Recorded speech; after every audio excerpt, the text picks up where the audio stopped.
we have the most interest in Latino representation we've ever had.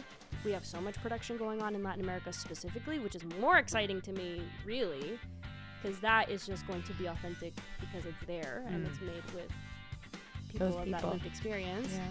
So I almost feel like I don't have time to be angry at the industry for it being racist. Because she's like, busy, honey. Duh. And right now it's like kind of starting to be the least racist it's ever been, so I might as well ride that wave. I love that. Today on the pod, Aline Mayagoitia, actress, director, and aspiring Nepo baby. Hey, it's me, Keat, and that's Peter. Welcome back to Glass Slipping. We are here with Aline Mayagoitia. Hi, my name is Aline, and I'm a slipper. Hell yeah. Hell yeah. Broadway's From Aline. day one.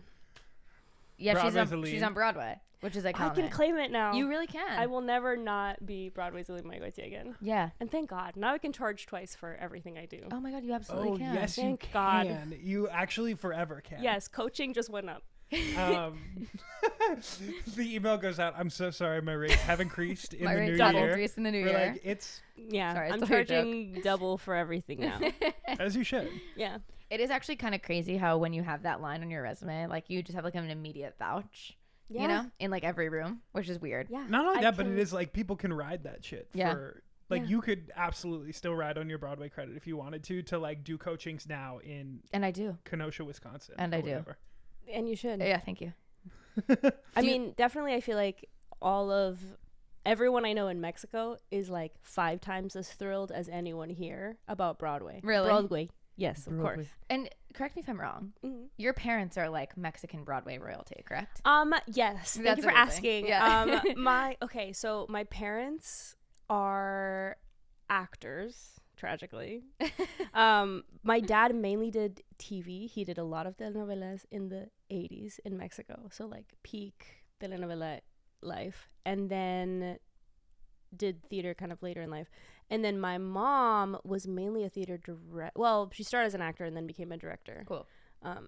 So that was like one of the first things I knew how about I you. was born. James told me, because if you guys are unaware of this at this point, Peter went to the University of Michigan, as did Aline, as did my boyfriend James. Yes. So James had told me at one point, he was like, her parents are like Broadway, like royalty in Mexico. Yeah. Which I was like, that's so fucking cool. Which is why when I turned 15, all I wanted was to go to New York City and see A Little Night Music. No way. Of course. With Did you see Bernadette. Yes.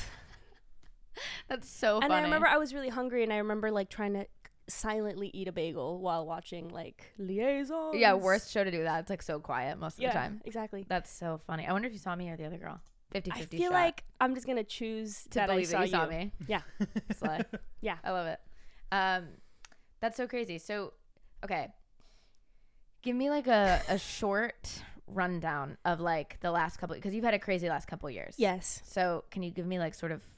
Yes. Yeah. I went on a world tour with Taylor Pearlstein around the world of Six the Musical, which was great. I feel like at first we were friends, and then we were best friends, and then we were sisters.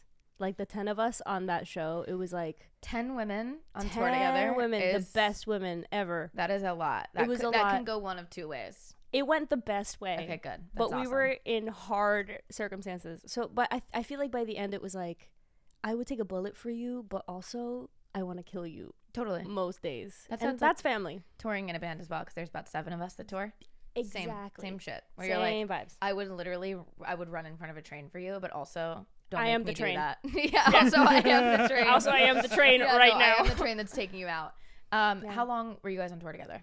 Or how long did you do the tour? Too long. Yeah. 18 months. Yeah. Ugh. But like, it's okay. Now I think it's funny.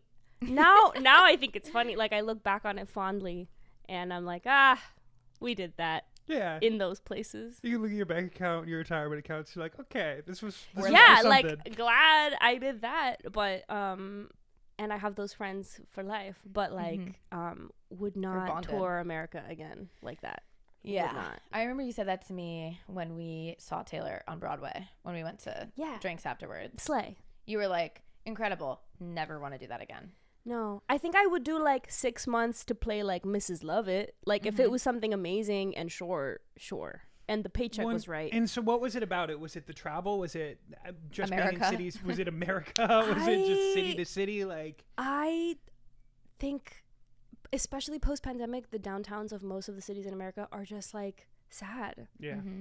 Like no place is walkable or bikeable, and I tried. That's also America in general. Like, we just don't have infrastructure for it. Yeah. It's a tough thing coming from New York, where the infrastructure, even if it's breaking down all the time, is so comprehensive. Yeah. And like most cities are built around cars, I and if you found don't that- have a car, you just can't function. I found that too. We at one point, I don't forget where we were, but I think it was Chicago. We were in Chicago, and we were Chicago's lit. Chicago is lit, but even in Chicago where we were, not fucking walkable. And we were sitting there, we were trying to Very go bikeable though. bikeable. Chicago Yes, very but bikeable. we you know, you guys get at least a week, right? Usually, Yeah. Shortest it will be a week. Yeah. We're there for like one day Yeah. No. in no. one no. city, That's, and so we're like trying to be able to walk, you know, within 5 minutes to go get food or to go get, you know, whatever. Or if you need something, trying to find that. And I remember in Chicago, we were outside of our van chanting, "Build walkable cities." Build walkable cities. I was like, it really is crazy how a lot of these downtowns are just fucking decimated and completely unwalkable. I Yeah, remember America San has a Antonio problem. was like the saddest place I've ever seen. San Antonio was fine. I like San Antonio too. I I've didn't only get been there enough once, time. I was but- there for like one day. Oh, But okay. where But we also were, I you'd was need a like, car. What See, the 'cause absolute hell is going on I grew up here? in Austin, which best city in America. Austin Fuck rocks. Joe Rogan. I lived there before that happened. I was gonna Rogan. say, how do you feel about it now? I feel like it's gone through such a Girl. pandemic. It like became the most popular city in America, and now it's like kind of cratering again. I mean, I lived in Austin from 2005 to 2013, so it's not like I'm an OG really anyway, but pre Joe Rogan. Yeah.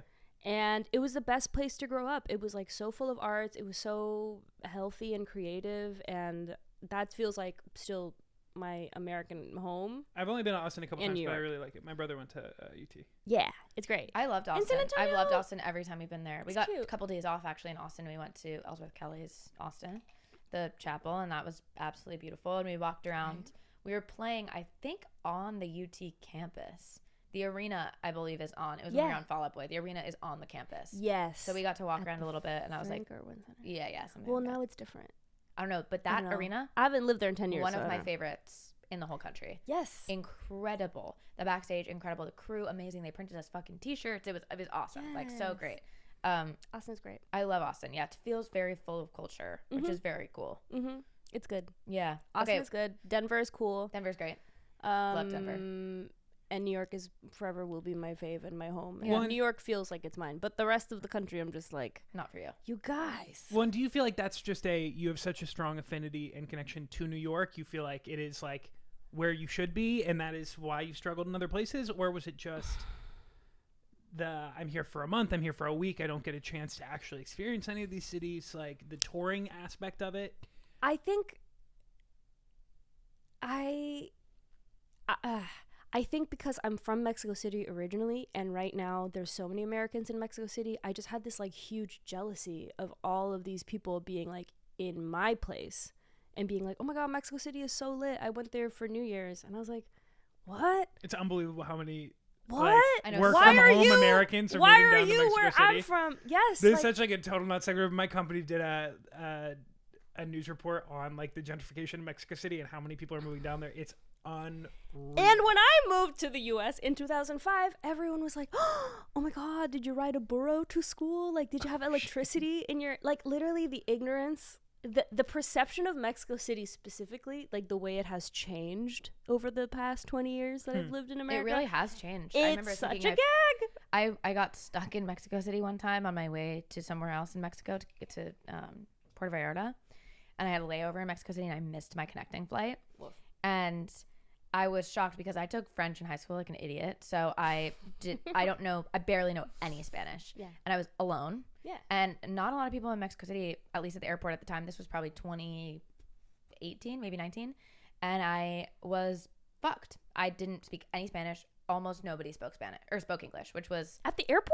yeah, well, I was talking to one guy and he was like, no English. And I was like, well, That's does surprising. anyone speak English? Okay. I was flying like a smaller airline, so it Sure. wasn't like I was like whatever.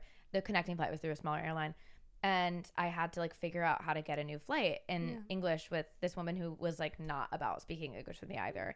And I was like, I remember feeling scared. I remember I had this perception of Mexico City that I should be like afraid of it, and that like people get trafficked and like all this bullshit. And I like had never been there and have never been there since. But now the perception is so fucking different. It's so just different. like gay and nightlife is what I feel like when I think of Mexico City. Well, I just think it's so weird. I know, like, there are so many people from the Bay Area who are unable to afford life there but have their nice tech job, and they're like, here, I'm gonna go down to Mexico City, live for a quarter of the price, buy property, like buy my way into this city while working out of the US. It's so wild. Yeah, it's crazy. Do your parents live in Mexico City now, or where do they have? No, my parents live north of Houston. Okay. In a beautiful golf course. Do they and still I'm work? happy for them. Do they still work in the It's their entertainment choice. industry, or are they just retired, or what is their... They work for a nutritional company, and they do arts on the side. Okay. They're so happy. That's amazing. And I'm like, good for them. you. I think because they grew up in Mexico City their whole lives, and they were there when it was really rough, they are like, you know, They're they just happy want to here. be somewhere like Easy. chill and naturey. How do they feel about its evolution, like, to what it is now? You know what's funny? It's like they don't even really go to the gentrified area, so they don't even feel it be gentrified because they go where my family actually lives. Yeah. They just go there, do the thing, and they come back. Like, my parents aren't going to the club and noticing that everyone is from LA. Right. Whereas I go to the club in Mexico City, and I'm like, Everyone's from LA. what the fuck? Yeah, what's is going on happening? here? Yeah, very weird. Everyone's from Silver Lake. Like, and they're like, I've lived here for 4 years in La Condesa. I'm like, what do you mean you've lived in La Condesa for 4 years? Like, what? Yeah, what are you talking about? It's so weird. That is very, very weird. Yeah. Not to pivot, but so you come back from tour in New York. You just did. Can we talk about this? Kiss the Spider Woman. Yes. Yes. Okay. Yes. So you get Kiss the Spider Woman movie. Tell me about that. I booked the movie Slay. with Jennifer Lopez and Diego Luna, which is very exciting for me. I think those two people specifically are like very important to me. And it's directed by Bill Condon, who wrote the Chicago movie adaptation and wrote and directed the Dreamgirls adaptation. Both incredible which, adaptations. in my opinion, are incredible adaptations. probably like the top in my book. The Chicago adaptation is probably my favorite adaptation of a musical to a movie. Yeah, it's so good. It's perfect. Yeah. So that I was like, ooh, we're in good hands. And also because it's Spider-Woman, so it's like, it's such like a deep cut And musical. your mom did Spider-Woman, correct? No, my mom saw it in Saw it. Okay, '94. okay. She saw it on Broadway when she was pregnant with me. This is hard to verify. She insists that in '94, when she was pregnant with me, she saw Ragtime, Passion, and Kiss of the Spider Woman. Okay. 3 very important shows to me.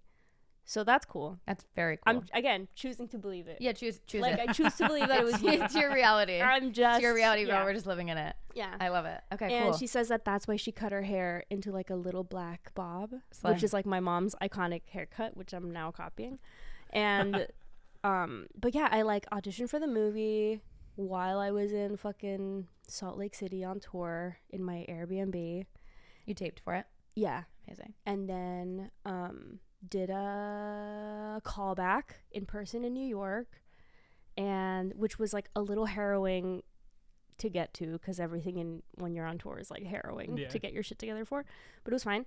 And then we were in Alaska when I found out I got it. Okay. And then negotiating getting out of 6 was very harrowing, but shout out to my manager, we got it done. Did you have to do any like buyouts or anything like that? No. That's good. But I did have to leave my contract early, and that conversation was scary for a while. Did it? Because I know I had a friend who was in another tour who one of the people decided to leave early, and the way that contract worked was basically they had to buy their way out, so they had to pay a certain amount for their replacement essentially to get trained and rehearsed. I got so it cost lucky them like that thousands of dollars just to get out of the contract to take a new job. I got lucky that we were going to get replaced in April anyway, and I just needed to leave in March. Okay. So money didn't change hands, which was cool. What ended up happening, the compromise was that I traveled back and forth for rehearsals, but then once I started filming, I left. Oh my God. So and how was that? Nightmarish, I'm sure. You know, I think by then I was so happy to be like Out. free Mm-hmm. and to have the end so close in sight and doing like the most like on the nose me thing possible. Like I was just so fucking happy to be doing this movie, and I still like cannot believe I'm a part of it. Yeah. That I would have done worse things Totally. to make it happen. To make it work. So you were just like, And- fuck it, That I'm makes in. Yeah, and by then that part of the tour we were in Florida and the movie filmed in Jersey, so it was actually extremely easy to hop on flights from like West Palm Beach to Newark. Yeah. Get off the plane, I 2 went hour straight to flight. set. Endless amount of Easy peasy. flights too for all the like Long Island, New Jersey families who just Yes. Like I was like winter in Florida, geographically summer in New York. yeah, if we had been like in Wisconsin or something, or like I don't know, Wichita, like some of the other cities that we went to on tour that were like kind of harder connection wise, so it worked out. That's great. It worked out, and Supposed to be there. it was like being on set. It was like the best days of my life. Like truly, I That's was like, amazing. I cannot believe I'm doing this. How And much time were you it on looks so set? good. A total of like a week, like days. And spread how much out. time were you guys rehearsing before that? We rehearsed probably like 4 days, but it was always like random Mondays. So also that worked out because that was my day off, so I Yeah. could like leave, and I just felt so 100% taken care of by like all of my sisters on the show. Like I was like, I know Taylor's got my back. I know Aaron's got my back. It's I cool know that y'all got rehearsal all of too. our Like, Universal. I know for musicals you kind of have to, but Yeah, because it was like a lot big dance sequences Mhm. and fittings of like corsets, and it's it's like a big period piece, so Mhm. they need a lot of When does that commercially release? We don't know. Oh, you don't know? We Okay, don't know interesting. yet. I'm so Yeah, excited. we just premiered at Sundance, and I think I don't know. I don't really know how this all works. I'm just along for the ride, That's incredible. love that. but like soon, hopefully. And now you're in rehearsal. You're in the theater. What process are you in? We just moved into the theater for Real Women Have Curves. We start tech on Monday. Real Women Have Curves. Tomorrow. And it opens Real Women Have on Curves. what? Previews start April 1st, Hey. and then we open April 27th. So Broadway debut, and I'm very excited about that. And yeah, it's like all hot mess Latinas, and I love it. It's like such a good vibe. That yeah. show, like we're just having the best time. Love That's it. awesome. Yeah. I'm so excited to see it, and I feel like the clips that I've seen are so cool. I'm very Yeah. excited. Yeah, what has been like the difference, I guess, this process from 6 and where are you at? Like, I think with 6, because it's like you're learning something that's so set, and also it's not a real show. Like 6 is like it's not like a book musical. it's a concert with like half a play in it. Yeah, it feels like it's like a club set or something almost. Like, It is. It Yeah. is very. Actually, I will say. I mean, I saw it on Broadway twice when Taylor was in it, and I will say I had never seen it before. I knew kind of, what the concept was, but seeing something like that on a Broadway stage is actually sort of jarring. Like, the first time I saw it, I was still drinking. I am sober now, but I was still drinking, and I was hammered at the As you show. should be. Because That's the best way to because experience it. that's the vibe, yeah. which is so strange to me. I mean, it's not like it's not cool, but I think it's to see 6, you either have to be like 11 and In like it. thrilled, yeah. or drunk. you have to be drunk. Yeah. I think you were there when she made her. Was it when she did? When she did Par, I was drunk. Oh, maybe it was when she did. Yeah, that was the Howard. first time. Oh, it was when yeah. I think so. Yeah, big old glasses of wine there in the back of the balcony. But yeah, I was. It was the reality, but I feel like, yeah, it was jarring to me. I was like the audience. It requires a lot from a Broadway audience. You know what I mean? To step into that when it's not necessarily what you're expecting. Well, I think that's part of the reason it was able to have such its early success wave too, because especially for UK audiences too and theater going audiences, Well, I like think it works really well in a club. Yeah. That's where to me where it should be. Yeah, I agree. Well, and I think that's where it started and kind of built out. But then I think like it being counter to Broadway. what you're expecting in Sure. a traditional stage show Cool. is kind of, and it's Yeah. like quick, like 80 minutes, Yeah, 70 80 minutes. minutes, like, no intermission. in and out. Iconic time to have on Broadway. So I get it. Like it is like a fun, different kind of thing. That It you is can also, experience. because it's only, 10 women in the company at a time and basically no set, Yeah. right? It's probably fairly cheap to produce. Yeah. Those costumes are so expensive though. Really? will say. Is that where the money Those the money costumes, goes? like, yeah, yes. I mean, those costumes are absolutely wild. I can't even imagine performing. Yeah, it's fierce. And now that I'm doing a play where I'm wearing like things made out of fabric, I'm like, oh my god, Versus, like, I forgot hard plastic. I think that's the biggest thing of this month, being in rehearsals for like a very normal book musical. Mm-hmm. Even though it's original and we're figuring out and there's lots of rewrites, but it's like it's a normal show. There's a scene and then there's a song. Right. And then there's another You scene. know what? I gotta say, I love it. I love it. I love the form. And it's making me I remember love the form. I do. I love that I form. love it. It's great. I just remember how weird 6 is in every way. Everything about doing 6 is like you're just on drugs. Like you just feel high. There's like so much fog on stage. Your ears are like perfectly deaf. The The ears doing, of it all is crazy like to me. the lines when you're in a scene, you have to go like this so that you can hear the line, and then you put your microphone down. Like it's so weird. Mhm. It's so artificial. It's the opposite of acting. It's like nothing you learned in school applies. Interesting. And Would you say nothing at all? Like, is it just the technical training kicks in, or Yeah, did your technical training help you get through it? oh yeah, for sure. I mean, I would say like vocally, I was like, I'm so glad I'm doing this role Also, at your age track- 27. Your track vocally, wacky. Yes. Wacky thing to do 8 times a week. Insane. Yeah. Insane. Like it literally starts with like you're like belting like a F sharp or some shit like that. Like that's the Crazy. first note in the show. You can kind of tell, at least it's a good gauge of where you're at. You're First like, note of the show, you're like, oh, this is gonna be tough. Yeah. So I don't know. you say trial by fire? Yeah, trial by literal fire. Throw Because you some out there. days it don't come out. Mm. Some days you're like, ooh. Girl, it's 1 p.m. You're like all of my harmonies are going to be in head voice, and we're just going to have to be okay yeah, with we're that gonna collectively. rip it that way. Yeah. There was one show I didn't finish, and Taylor went on for me. Mid-show. Yes. Also, no intermission, so a mid-show swing out's a nightmare. No, we were in Sacramento. Not a good mental health day for Aline, and we were in the middle of it was like first verse of the opening number. Okay, so you're like barely getting your shit to, you're like arriving, and there was like a power outage, and the in-ear monitors did like a very loud pop. Mm-hmm. At least there. mine did. Yeah. Super jarring. Really bad for Yes, you. and I always had this fucking vision of there being an active shooter on stage, and the fact that in 6, because you're deaf, we would can't be hear the it. last to know. Like I was like, if a shooter happens This is during House of Holbein, Mm-hmm. You're fucked. and you're like, it's dark, it's black light, and you're wearing the fucking sunglasses, ears in. and it's like boom, boom, boom. Don't we boom. love the modern world where this is a No, consideration? Aline, I I'm literally so was serious. like, I have this everyone would thought get killed, and we wouldn't know. in an arena. I have this thought all the time because I'm afraid that if a bomb goes off, I'm Yes. not going to be able to hear it. Yes. This is actually part of the reason that I usually pull one ear out during shows, because I'm afraid if something happens, I'm not going to know.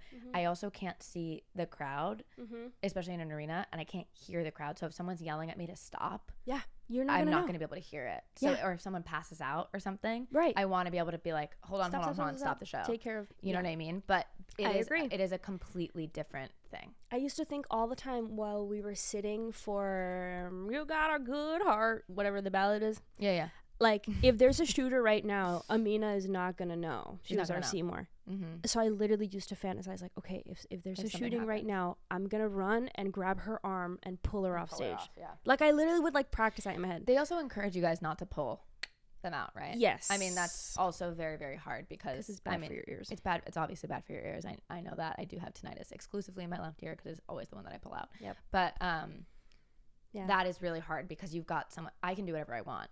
You know what I mean? Mm-hmm. I can pull them out. I could go no ears if I wanted to. I could Right. do whatever. But you guys are being asked and sort of encouraged to not do that, which Yeah. is scary.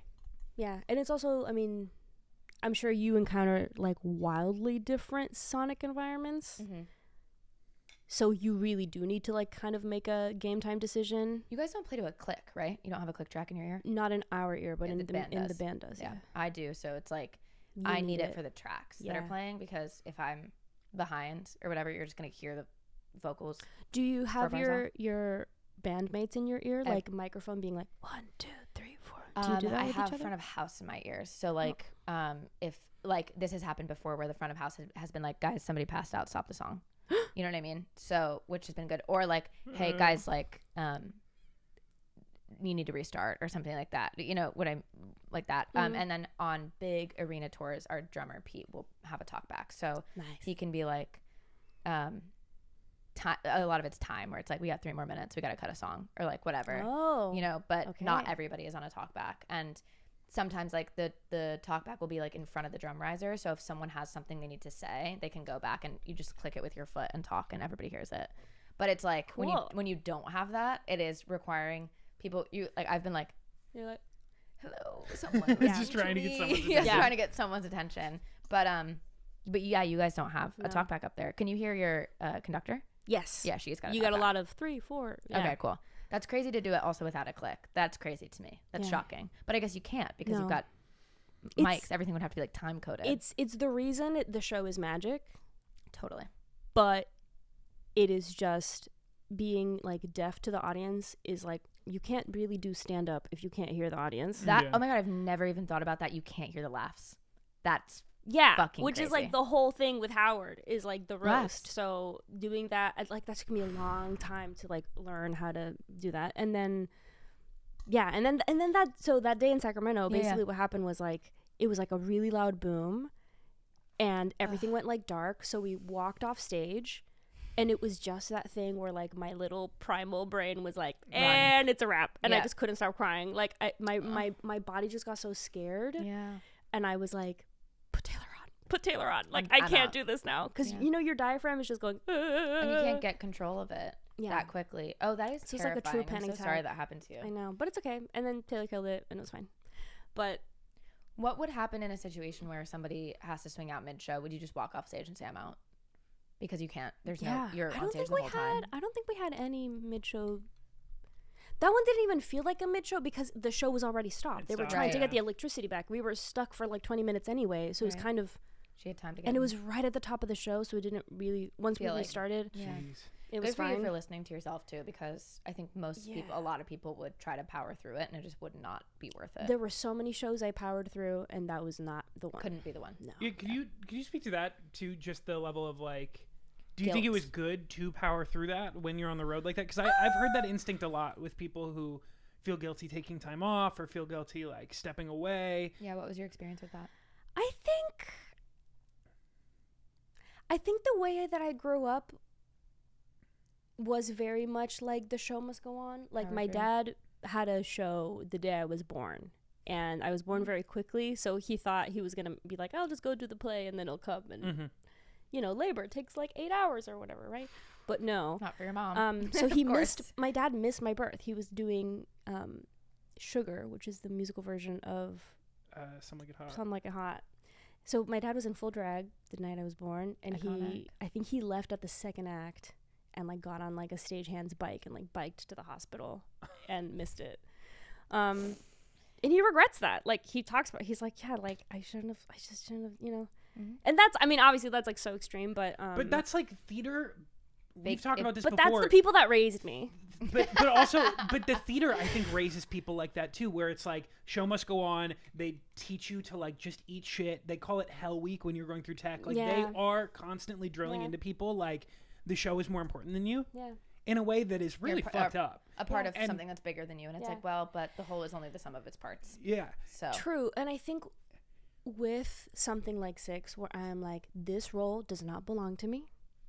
This role exists. Someone else did it before, and someone else did it before, and someone else did it before, and someone will do it after you. As long as some bitch is up there in the pink ponytail tonight, we good. We're good. How do you feel, girl? Do you want to do it? As long as like one of us, and I think my cast was really good about that, being like, as long as there's 6 girls up there in the right color, the machine is running. We're fine. The machine is functioning. Yeah, we're not gonna be precious about it. That's really cool, because that is not, I think, how a lot of people feel. I was really raised that way always. Like, I don't know, like in high school, you would like double cast everything, and it was like, let's learn this role together. This is hard. Like, we're doing like big girl leading lady roles. Let's not even like share the wealth. It's like share the weight. Like, this is hard. There's a thing that people say that's like, if you share the load, it's half the load. And yes. It's like, yeah, literally, like, yes. But yeah. And I felt that way so much during Six, because it was like, what we're doing is crazy. We have 0 days off because we travel every single Monday. Also, the audience can't tell us apart. They never knew who. I was like, we're They literally don't care color as long as coded. someone's in the color. They don't care. Yeah. And my friends are so fierce, and I'm their biggest fan.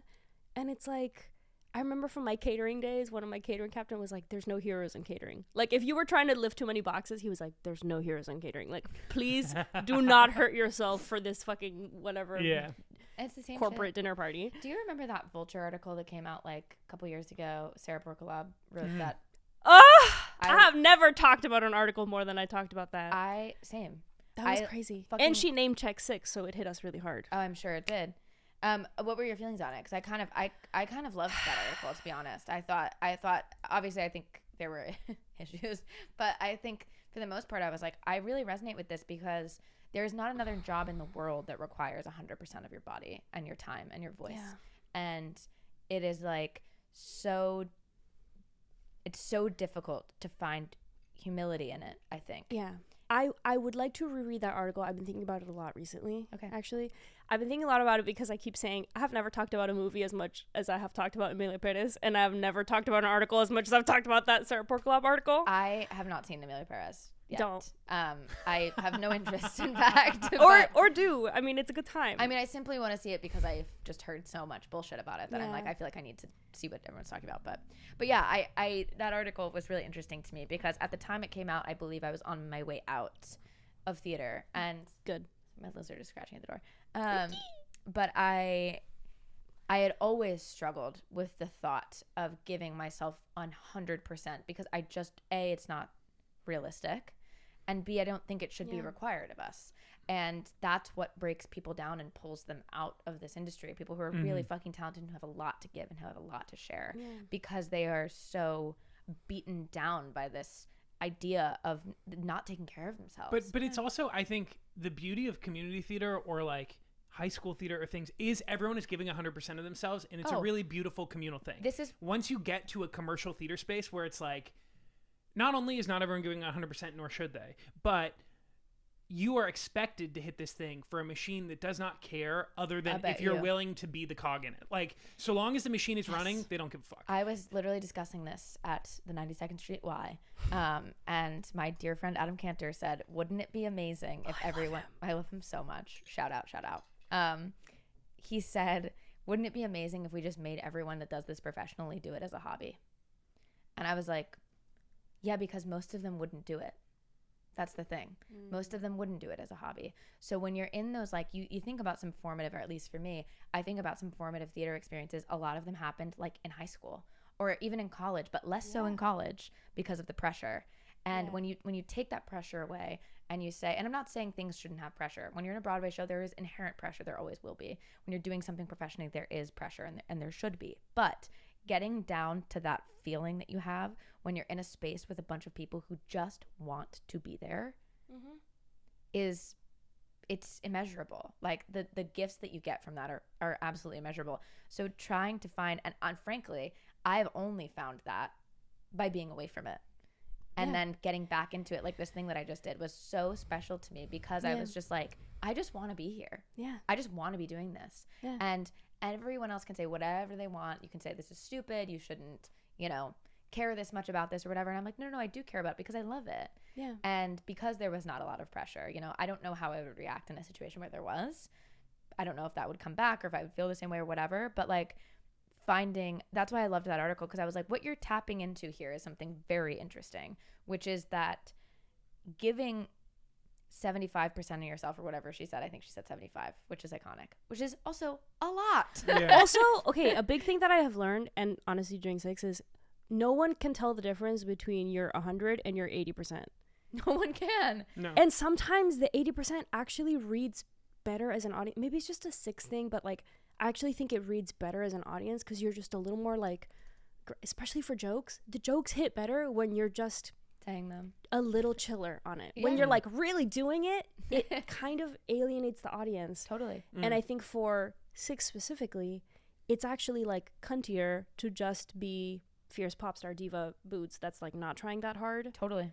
Like I think that's actually true across the board. better. It reads more pop star. I do think it is. Beyonce being like boop rather 6, than like, but I do think that's true across the board. Yeah. I never want to see somebody fucking killing it or like not killing it in that sense, but like, you know what I mean? Like just throttle all the way forward, like going, because it's makes you uncomfortable. It makes you like nervous for the person. Makes you nervous for them. Yeah. And I also think like I said, you can tell, I think, on stage when there's a person who takes that 25%, that 20%, whatever that they're not giving on stage and takes care of themselves. Right.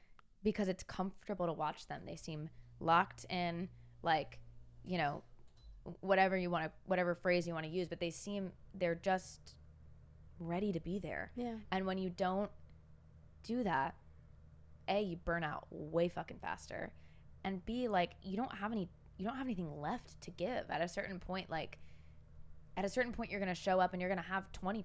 You're not going to have that 75 because you spent that 20% that you were supposed to spend on yourself. Yeah, well, and giving it to someone else. That's the thing that gets me too. It's like you see people who, whether it's dancers whose bodies break down or singers who hurt themselves or like gave everything to a role and that role was incredible, but the next 5 years they're spent in recovery or it's just never the same. They have nothing left to give. And also each role is different. Like I just saw fucking Audra in Gypsy and I was like, that's 100%.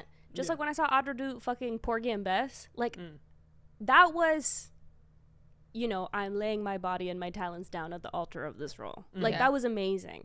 But that's because that's an extreme role where you want someone to go through catharsis. And I watched catharsis and I was like, thank you for doing that and going there. But I also feel like someone with an instrument as like expertly calibrated as Audra, she's not fucking giving herself nodes every night. She knows well, yeah, she is also at the peak of the form. And which is an intelligent performer because she knows she has to do it every day. And it's Audra, so if she doesn't do it, everyone loses money because they're going to have to get the tickets back and all that How you work that's that pressure. Yeah. Whereas with Six, I'm like, it's not riding on me. So I'm going to call out tonight because I really can't. Yeah. If I'm Audra, I'm probably going to be handling it differently. When you're billed above a title and there's a lot of money running what you're doing. Well, especially if you're billed above the title, just on a theater technical level, if you are not above the title, they don't have to refund your money if you're out. Yeah, I know. So like if it's Some Like It Hot and Christian Borle is like one of the like cells of the show, but is not above the title, and Christian Borle's out that night, they don't have to refund you. But this is Audra Gypsy. If Audra is above the title, when Audra is out, everyone gets refunded. Yeah, that's just a stipulation. Which, like, on a pressure level, producer level, also just on a pure financial level, like the X amount of hundreds of thousands of dollars per show that they're just punting on, essentially. Catherine Zeta-Jones, Angela Lansbury, and then Bernadette and Elaine Stritch were above the title in Night Music. Mm-hmm. I think... Who are your favorites? Be honest. I will be honest. I actually just had this conversation with Danny. I think... I'm going to get flamed for this. I think, personally, I think Catherine Zeta-Jones is better suited for the role, just in general. But I enjoyed doing it more with Bernadette. Yeah. Because all of my scenes are with the three of those. Who had a better liaisons? Well, Elaine's was fucking wacky as shit, which I loved. It also oftentimes would put the show over the 3-hour mark because she would just take her time. Wow. There was one night, I remember we would time it every night because it would just go on and on. And one night liaisons was 11 minutes long. How? Would she just stop? She would forget, and they would just vamp through it, and like, she would and also like you joke, but literally one time that's like a level of Broadway icon that I can't even really fathom. Just being like, you guys, we're vamping through 11 minutes of Elaine Stritch trying to remember her lines. I just told this story to she's built above the title. Yeah, she's built above. Who cares? Everyone sat through it. No, that's iconic. She one time, I think we were still in previous because what we did was when Catherine, we got a closing notice when Catherine and Angela were gonna leave. We got a closing notice. We closed for 4 weeks. We went on hiatus. They kept the theater exactly the same. We came back. We thought we were closing for about a month, and then people started kind of shuffling through. Like I remember, who we thought it was gonna be for a long time was Blythe Danner and Brooke Shields. They came back, saw the show, came back. Wow. They were kind of cycling through people that they thought they could replace them. And Catherine had won the Tony, so there was that stipulation as well.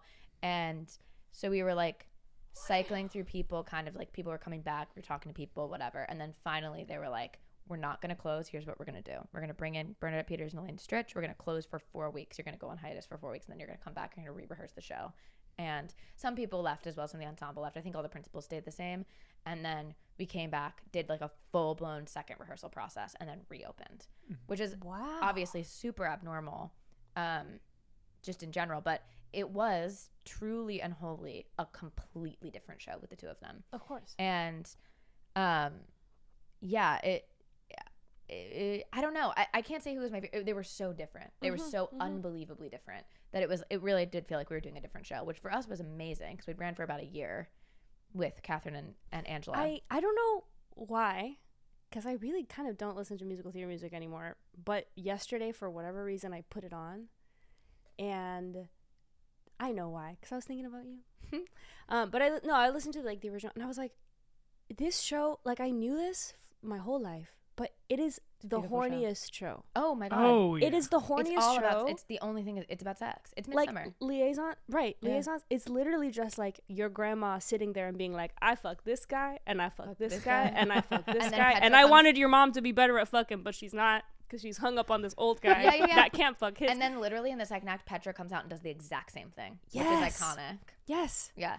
And you know what really hit me that I had never really heard, it's like I know this because it's so in my fucking brainstem, but yesterday I heard it anew, was now A, I could ravish her, B, I could nap. It's literally this guy being like, should I rape my wife right now or should I not? Should I take a nap? Right. Mm-hmm.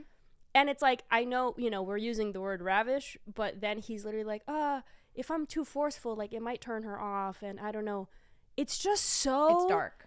It's so dark, but it's so like, and then you have like, oh my god, it's just all these different perspectives on like how, and then you have the kid who was the product of all of these things that like actually is the only thing that kind of strings them all together. Yeah, which is so interesting. I remember when I would explain the show to people, people were like, but what is it about? And I would give them like a diagram. I'd be like, okay, you have these two people and these two people and like whatever. So crazy. But yeah, I think I enjoyed doing it with Bernadette and Elaine. I can't even say more. It was just different. Bernadette is a theater actor, obviously. So she was far more giving just as an actor to me.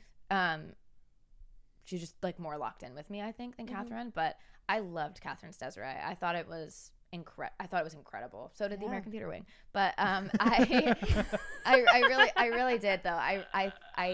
It was like impeccable to watch, and I think that's also, I love her in Chicago. I think she's an amazing theater actress. Like I think my queen. She won an Oscar for that. Is that true? Yeah. And I think, and she makes those award moments in theater, and I think there's something to that. Like I mean she's obviously so stunning and beautiful on film as well, but like I think I really loved them both. They were just such different shows. Yeah. Doing it with Elaine was obviously a challenge. Insane. Yeah, it's certainly a challenge, but I loved that woman with all of my heart. And Angela was amazing. So just like the apex of class, like truly, truly just like the classiest, most amazing theater performer maybe ever. Like just like, so it's like two classy British ladies and then two like American brides. Yeah, literally. And the most iconic thing was that when we started, obviously they had me in a British accent because the two of them are British. And then when Bernadette and Elaine came in, I was like, should I drop the accent? And they were like, no. So I was British. So you're like, mother. And they were not. And I remember someone wrote about it. They're like, why is she British? And I was like, honestly, I don't know. They just told me not to drop the accent. So that's so funny. I think it was just because I'd probably learned it that way and they didn't want to like fuck with it, mess with my show.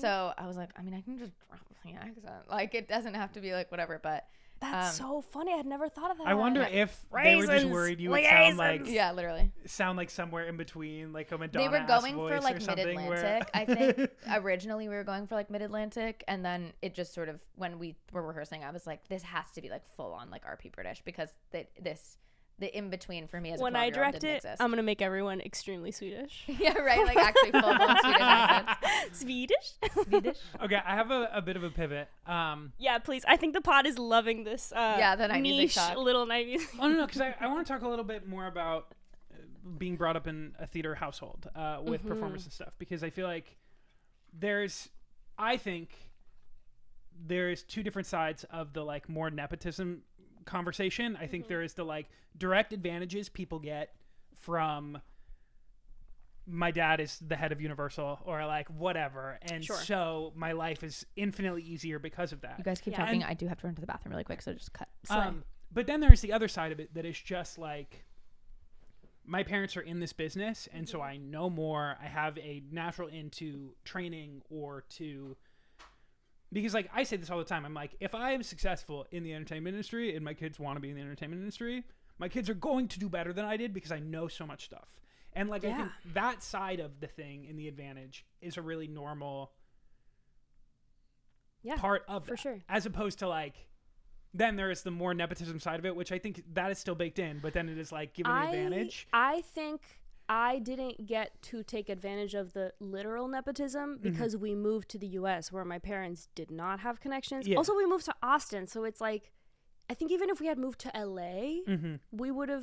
You might have had that. And my parents wanted to. They could have been like, "Hey, this is the daughter of famo Mexican guy."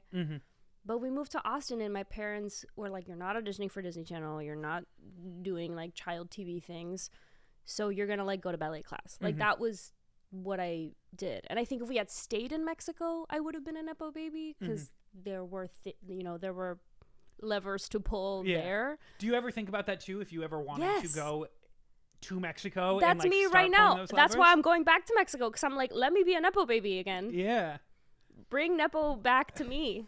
I've never gotten to take advantage of it, and I'm like, fuck. Yeah, but I think that's so interesting. Like, what parts of your like early theater education do you think that impacted?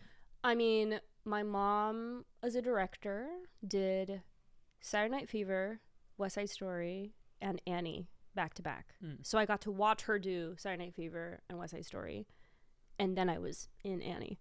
3 iconic New York shows also, all set in New York. So I feel like that imprinted something. And you were doing this in Mexico City, or she directed these in Mexico City in El Teatro Pedregal at South of the City, which is now a movie theater. But basically, I just remember like a lot of principles of directing, like,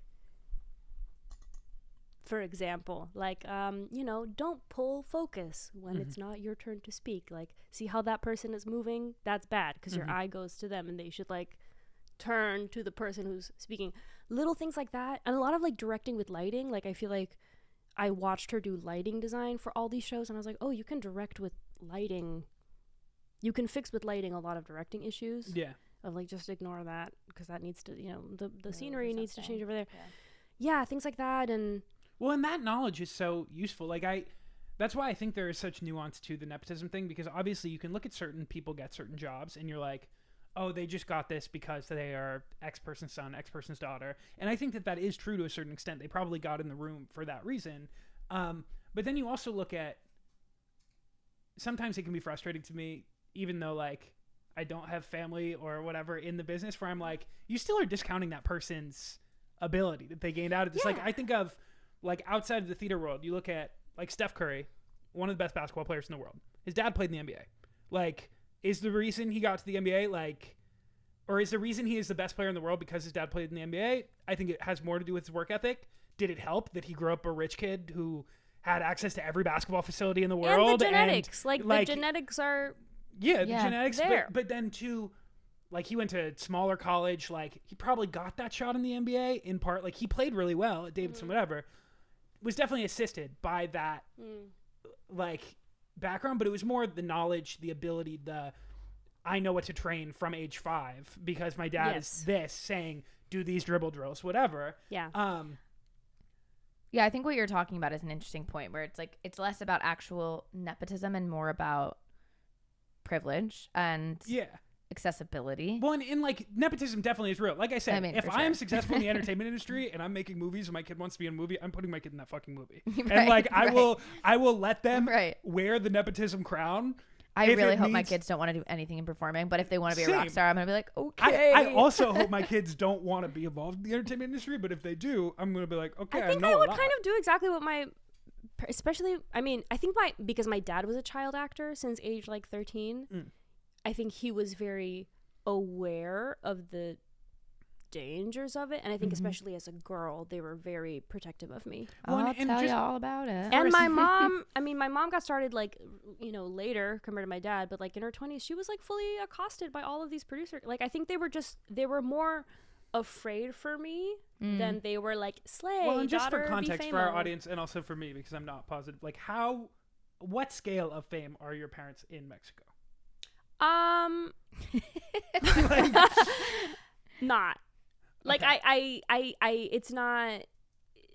Yeah, no, Like, They're if very you're well in known. not like Mexico that. City, is he getting like I just- recognized regularly? Yes, Is he, like 50-year-old ladies that watch Televisa in the 80s would probably be like, oh my God, Mayagoitia. Like when I get interviewed, people are like, Alberto Mayagoitia, like he's a beloved TV personality. And my mom was the acting teacher on Mexican American Idol. That's probably her most Whoa. famous moment. Okay. Actually.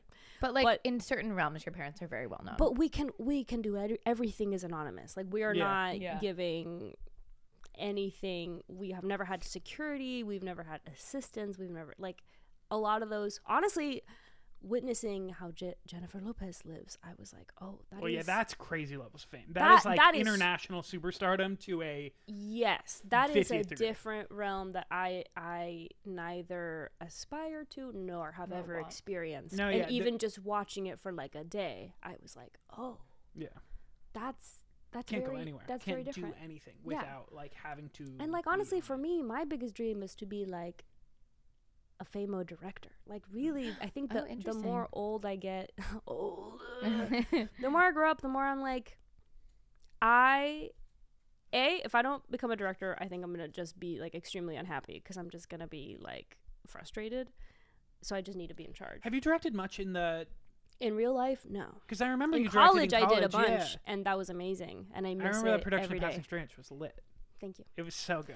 Yeah, I think that's probably like artistically the thing more than any acting performance I've ever given. I think that's like those things I did in college directorially is what I'm the most proud of. Oh, that's amazing. I didn't know that about and you. I think that was like probably the biggest takeaway from 6 was like, if I don't direct, I'm gonna jump off a bridge, and I need to get on that. This is a slight pivot, but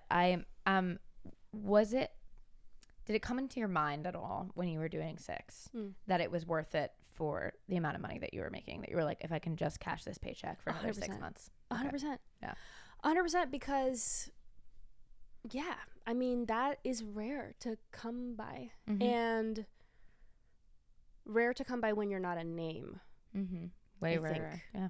Yeah. sure. Like, Well, and yeah, for a touring company, like I feel like they get paid quite well. Yeah, you guys got yes, paid extremely well. If we were level 2 or 3, like we were operating at level 1, which is the production contract. So you have a good paycheck, but it's the same every week. I think with 6 specifically, if we were my theory, I don't know, is if we were operating at like level 2 or 3, then you get paid overages, which is part of box office. So you guys did not make overages on no. 6. We would be making bank because 6 sold out everywhere we went, and it was only 10 of us, and the crew was very small. Are It you was only comfortable 3 talking about people. the numbers?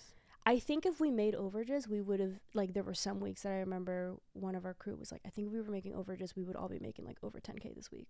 That's when crazy. we were and selling for out context, the you were making probably Fabulous like Fox. what, 3 or 4K a week. Yeah. So still like a great salary for a theater job, But to make $10,000 to know in that a that's week? where it could be. I remember someone told me on one of the Lema's weeks, they did, I think, 5 weeks in Toronto, I believe. Okay. I have a couple of friends on that tour. Huge theater scene in Toronto. And they're on I don't know if they're level 2 or 3. I don't know if they, but whatever, but they do make overages. And they cashed a $7,000 check. And that's Les Mis. That's like 70 million people in that cast. Mm-hmm. So imagine that's that money crazy. split Split amongst between only 10 10 people. Wow. Or maybe it's spread with the whole crew, but our whole touring company was only 33 people. By comparison, a show like Hamilton, there's 33 people in the cast. You know how many only. semis you traveled with? Probably just one, right? 5? 5? Oh my God. Yeah, 5. That is Interesting. fucking crazy. Well, and I think it's interesting on those like overage style contracts because depending on the show you get, like that because those tiers are lower and you're getting the lower weekly pay or whatever for the thing. If you're in a show that's not selling well, suddenly that becomes a really tougher salary to take. Exactly. A jaunting. And I thought. liked knowing how much I'm going to make. I think there was security in that. Of course. Well, and again, there's so few theater touring jobs that are even that, like 3 to 4K a week is so much higher than you Even can on expect from Broadway, most touring things. yeah. Yeah. And I think the really cool thing is like as young women and like most of us women of color, like I was like, look, I'm no fool. I know this is hard. Like I am making, and the fact that I will always know where I come from, and I have so many friends that work in the entertainment industry in Mexico, and honestly my parents being like, we busted our asses touring plays in Mexico together for no per diem, no nothing, no luxury at all, no union rules, no 10-minute breaks, like none of that. And we still felt like working actors, and we were making, you know, a fucking tenth of what you're making now. So I am always very aware of how lucky I am, and especially like financially, I think that show was like a great thing to do. I think there just got to a point where I don't know, I'm just such a fucking Aquarius. I'm with you. I think wearing the same costume and doing the lines the exact same way, my brain just got really like. I also will say about it. You're tracking that show, which was Catherine Howard, for anyone who doesn't know, is one of the only emotional like pin drops of that show. Yeah. And having to do that every night, like even when I saw it on Broadway, I was like, okay, it's a lot. This is the most intense this show gets. Yeah. Right? Comparatively, I don't know, you know, other roles you've done or whatever, but that's a lot to do every night. Yeah. It's a lot to take on. Yeah. I'm really glad I got to do that role. I mean, it was the role that I wanted to do, and I think it's very complete. It's like a lot of jokes and a lot of harrowing life moments. And I had a lot to dig into, and that kept me really interested, thank God. Of course. But it gets I think I'm excited to keep working on original stuff. I think that keeps my brain, like the puzzle of that really, I love to do and that the too. freedom of that. I think that's why I'm enjoying this job right now, Real Women, so much, because we really are figuring it out every day, and I feel like I have creative input, and the room is that's like the best. awake. Yeah, it really is the best. It is the best feeling. To be really in the is space best. where yes, you where have your some input control is. over what it is. You're not, again, too, the difference of being plugged into a machine that exists. They know what they need. They know exactly what they want. And there's not really that much space for variation, as opposed to being in an original space where, like, we don't really know exactly what this is, and you're going to find it's it your as we body. go. It's your body and it's your voice. I'm more suited to this type of work. So am I. Most artists 100%. are. I don't think that there is any world where I fit into a machine. Yeah, just on the outset, because it's just not who I am. But what I was going to say also, which is, I think as a woman in general, we have this thing that comes over us, especially when we talk about creative projects, where it's like there's all this qualifying that we do before we say that what the problem we have is, you know, where it's like, I'm so grateful, I was so lucky, all of these things, but, and I can't even imagine what it's like as a woman of color, especially in a group of women of color, where that is so expected. I wanted to stop you and be like, I know you're grateful. Yeah. You know what I mean? I know you're grateful. Especially now, because I mean, I literally got to like leave a dream job to do another dream job. And now I'm doing another dream job. Which is... I am so happy. Yes, and you are lucky and you are grateful. And I'm all still of a those bitch in my own brain all the time. I know. But what I want to say is, like, you are grateful, you are lucky. I know all of those things. But, like, opportunity meets prep. And that's why you have what you have. Talented, like having an ability, like working for that's years and years where to I'm get like, there. It makes me like, because I do the same thing all the time. And Peter is actually one of the only people that stops me and is like, I know, you don't have to fucking do that. Taylor does it to me too. Where she's like, I get it. All the qualifying you're doing. And I just want to say that, like, the reason that you are where you are is because you're extraordinarily talented. And it's true. Extraordinarily talented, and you work your ass off, you know, and you are able to fit. You're able to do something like Six, where you fit into a cog in a machine. And I genuinely love it. Like, I love stagecraft so much. Yes, I don't know why. So do I. I do. I do want to ask too, just as we get on to how you feel like, since, especially starting like the college journey to now, just interfacing like the theater world as a Mexican woman, like what that was like when we were, because I do feel like the industry has changed. Even Michigan changed so much while we were there. Yes. And now to where we are now, like how you have felt. Are you 2017? Did you graduate 2017? Yeah, 2017. Okay, okay. With James. But yeah, just like, because I remember the way people talked about like being ambiguous when we were going to college, all of this shit, and to how it has evolved now, and like where I feel like people are leaning much more into like authentic storytelling, not Representation. casting Real representation. Yes, real Yeah. representation. How do you feel like that's changed? How has that been navigating for you? Yeah. Especially having Yeah. navigated as a 17-year-old to now being in your like 20s and more of an adult. Yeah. I mean, when we were at Michigan, the only other Mexican person the whole time we were at school was Hector. Hector Flores Komatsu, my best friend. He was the only other one. And in my class, it was like Marina, who is Japanese, Liza, who is black, and me, who is Mexican. That's it. Everyone else was white. Girls. Yeah. And then slowly Michigan got way more diverse. Yeah, I feel like starting with my class and then year to year it got because it more was and more 2015, diverse. Hamilton happened, and they were like, "Oh my God, we're gonna make the classes a half people of color now," which like lit. Yes, especially for a school 20 minutes outside of Detroit. Like, hello? Yeah. So Well, and for a school that historically was kind of accepting like 1 to 2 token people of color for yes, long 100%. It literally was like one of each, and then we good. Everyone else can be white. And now it's like, let's allow there to be more than one of everything. I don't know if you saw Philip Johnson Richardson's episode of this, but he went to my school. He's in my class. There where he told me, and I never thought about this, there were 8 black people in the entire program the whole time he was there. Out of 80 people. And we're not that old. No. That's so crazy. So crazy. But that's the Hamilton effect. So I'm like, look, already slay. Great. If that's Sure. if that's what had to does it, happen to get it done, sure. let's go. Well, Great. and what was that like trying to were you how much were you thinking about that, actively interfacing with it in the application process and then getting to school? How much did you feel like you had to confront it, or how much did you feel like it was kind of not something in your In the application process for college? I think I didn't think about it that much because I grew up in Texas, so like everyone is a little bit Mexican. Everyone, even the white people, are like, Michelle Smith Cruz. Yeah. So I like didn't really clock that until I got to Michigan, and I was like, oh, everyone here is either black or white, and that's it. Maybe like one Sam Hamashima. Yeah. Like that's it. So anyone Shout that out was Sam like Hamashima. shout out. Shout out. But like I didn't speak Spanish for like 4 years. That was crazy. Like, and I was so entrenched in something that is so essential to me that I didn't even notice until I was in New York doing like every In the Heights regional production ever, that I was like, oh, I really need to be around Latino people. Like that's very important to me. Specifically people that are bilingual. I think like bilingualism is almost more important to me than like whatever country you're from,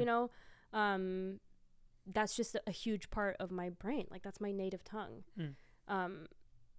So yeah. And then I think once I moved to New York, I definitely did have to have a conversation with my agents about like, do not send me in for things where what you actually want is a Muslim woman, because that is not my experience at all. And I know that you are like brown, but different. And do you I feel do like not even feel since- comfortable learning Arabic to be on SVU. Yeah. Even though you think I can pull off looking whatever you think I need. Yeah. Like I just got a lot of auditions for, it was like, we want a Moroccan woman, and like, and I was like, no. Yeah.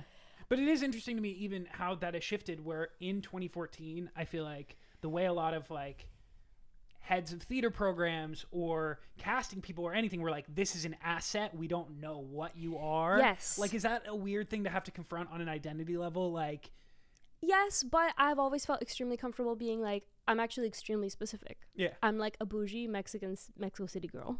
And that's like very particular. And I'm never going to pretend to be like, in life, I will never pretend to be anything else. I think there's also a lot to be said for like my immigration journey, very different than a lot. Like I was never I never had like a difficult immigration story because my dad was a double citizen always. So like my path to citizenship was extremely straightforward. And I know a lot of people that have had a really difficult journey with that. And like, that's just not my experience. And I'm never going to lie about that. I want to advocate on behalf of people that have, because I'm very, aware of it and close to it in a way that other people aren't. But like, yeah, I don't know. I don't ever want to lie about who I am. I also think the specific is universal. Like the more specific I can be, I actually think it's a net good. Yeah. Absolutely. Yes, totally. Of course. That's something really cool about Real Women Have Curves, that like we talk about the differences in immigration journeys and like legal status and like mixed status families, and like how that puts weird pressure on siblings and families and all that. I got off topic, but basically I have noticed that in the past 5 years, because Mexico is like fashionable right now, the perception of me as someone from Mexico City has definitely changed. And also I recognize that like because of the way that I look and the way that I speak and my education level, white people are really comfortable with me the way that they're not with other people that lived in Mexico till they were 10. Like I'm very palatable as a Mexican woman for like the white gays that are in charge of musical theater, the way that like a lot of my friends that on paper are the same as me, but like maybe they do have an accent when they speak. They're not going to get called in for the jobs that I do because I managed to lose my accent.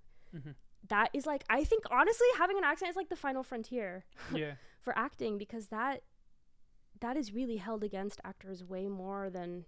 Do you have a hard time with that, just on a level of it is really stripping people of their identity, their individualism? Like people talk about this is like a more cosmetic example, but just like when you have a gap in your teeth or something like that, I know a lot of actors who struggle with, do I make myself more palatable to the box that is this thing?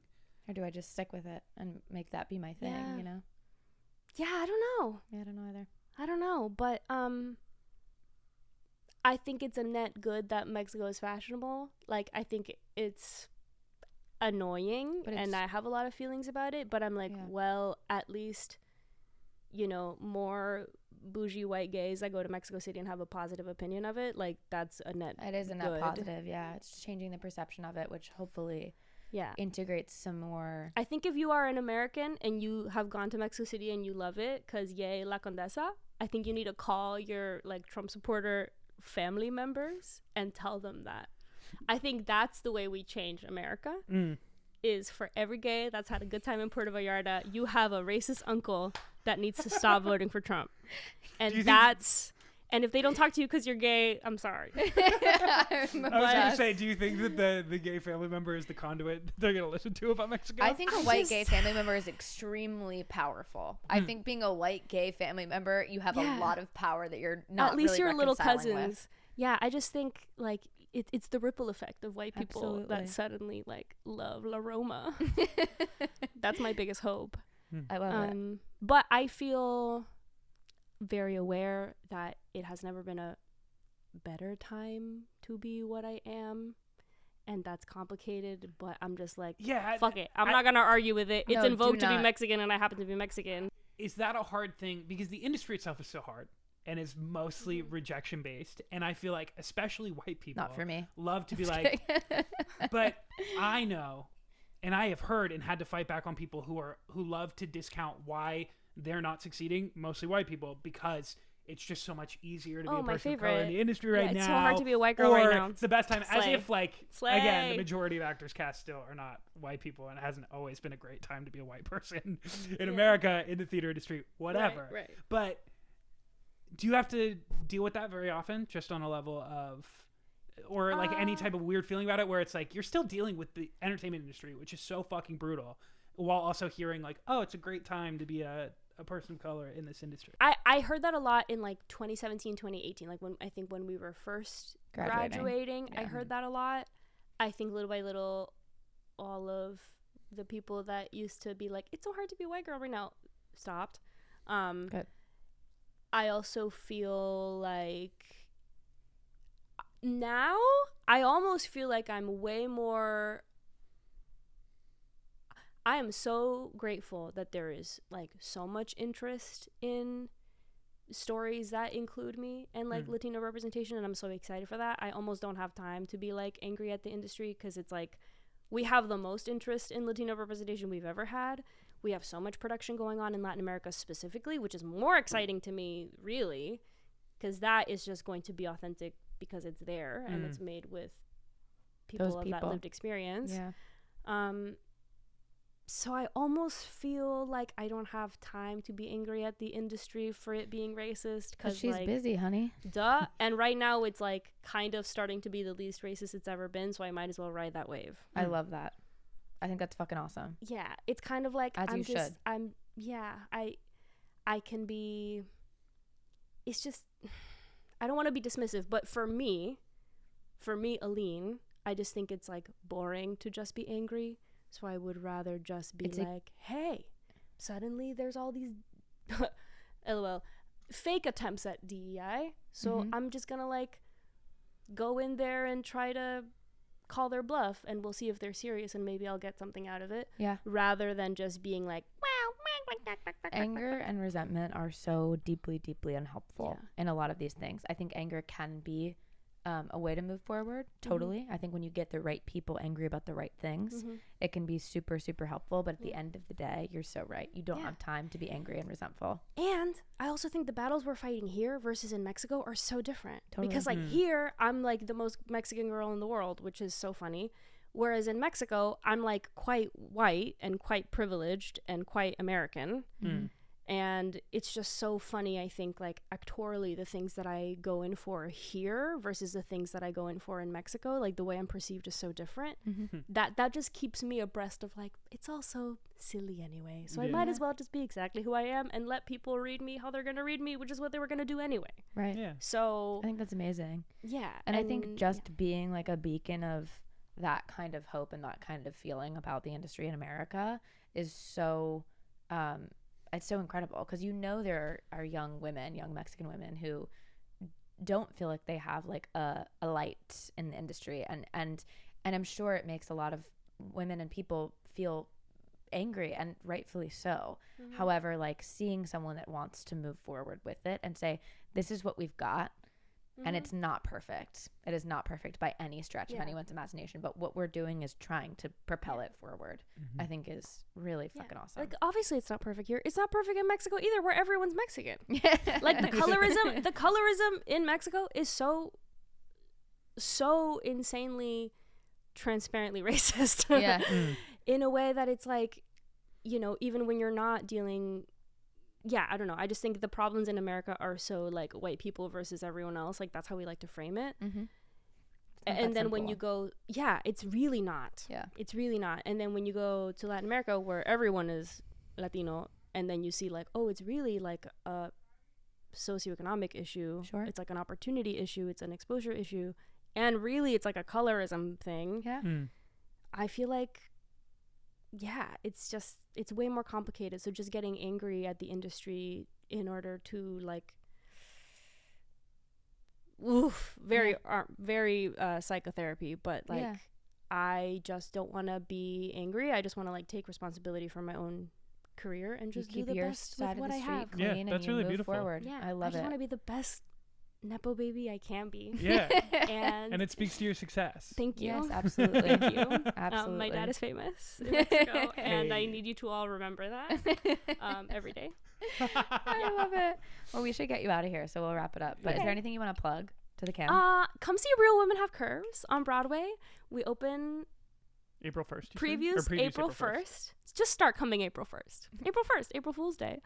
And where can people find you online? At Aline Mayagoitia on all the platforms, except not TikTok, because I'm bad at TikTok. But everywhere else I am. Okay, beautiful. Amazing. Or Twitter. I'm really only on Instagram. We find out this way, the hard way. I love it. I love dead naming Twitter. I know, same. We absolutely should. But yeah, thank you for having me. Oh my God, thank you for being here. I'm a slipper through and through. Yes. We appreciate it. Yeah, I'm your biggest fan. Well, we're so happy and grateful for you to have been here. And that was Glass Slipping for the day. Thank you, everyone. Bye.